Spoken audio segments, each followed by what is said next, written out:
Hey brother, let's go there. Okay, wait.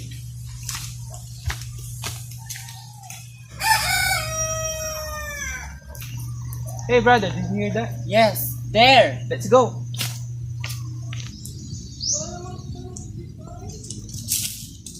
Hey, look at the rooster. I can get rich in the cactus. Let's go and catch it. No, just stay here and I will touch it.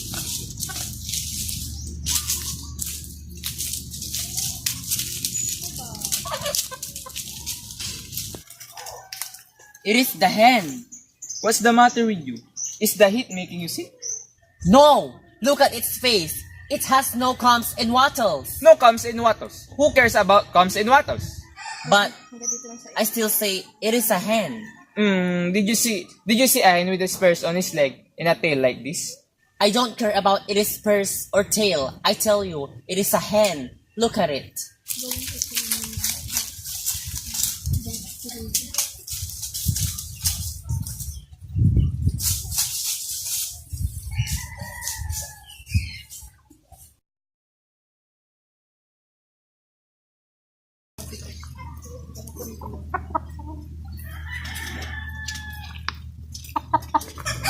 There, did you hear that? I suppose you are going to tell me that it is a rooster. I don't care. That chicken is a hen. It is not a hen, it's a rooster! It's a hen. No, a rooster! No, it's a hen. Rooster! Whatever, it's a hen.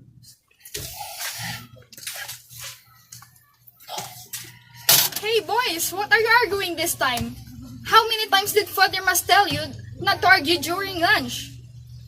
It's all about a rooster that looks like a hen. No, a hen that looks like a rooster.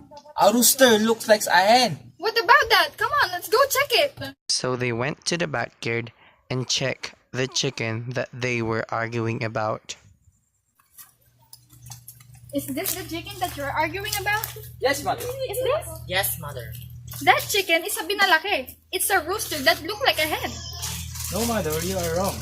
That chicken is a binabae, a hen which looks like a rooster. It's a rooster, obviously. Based on the color, it's a rooster. No, it's not. It's a rooster. What? No. Listen, I have handled fighting roosters since I was born. And you cannot tell me that thing is a rooster. Ah, you're so persistent. It's a rooster. I know who can settle this question. Who? Manang Tasha. Hey, Manang Tasha, is this a male or female chicken? That is a question that should concern only another chicken. Look, Manang Tasha, my brother and I have a special interest to this peculiar chicken. Please give us an answer. Have you ever seen an animal like this before? How could you say that it is a chicken? Well, what else could it be? It could be another kind of bird. What's the use? Thank you, Manang Tasha. We'll be leaving now. Thank you.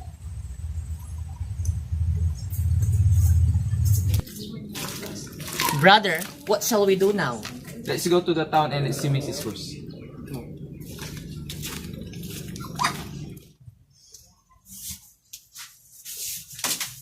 Hi, Mrs. Cruz. Can I ask a question? Is this a hen or a rooster?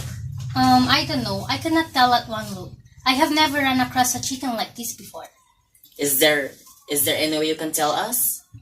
Sure, look at the feather on its back. If the feathers are round, then it's a hen. If the feathers is pointed, then it's a rooster.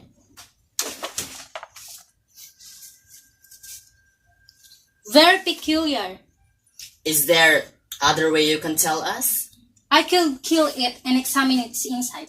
No, I don't want it to be killed. Thank you, Mrs. Cruz.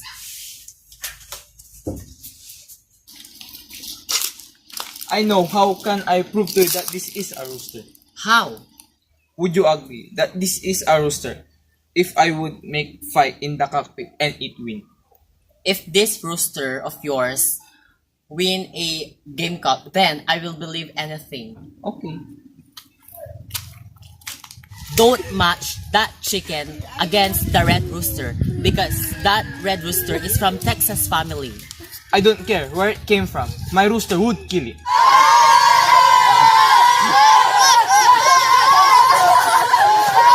Do Chico's chicken has won, and that started the rumble.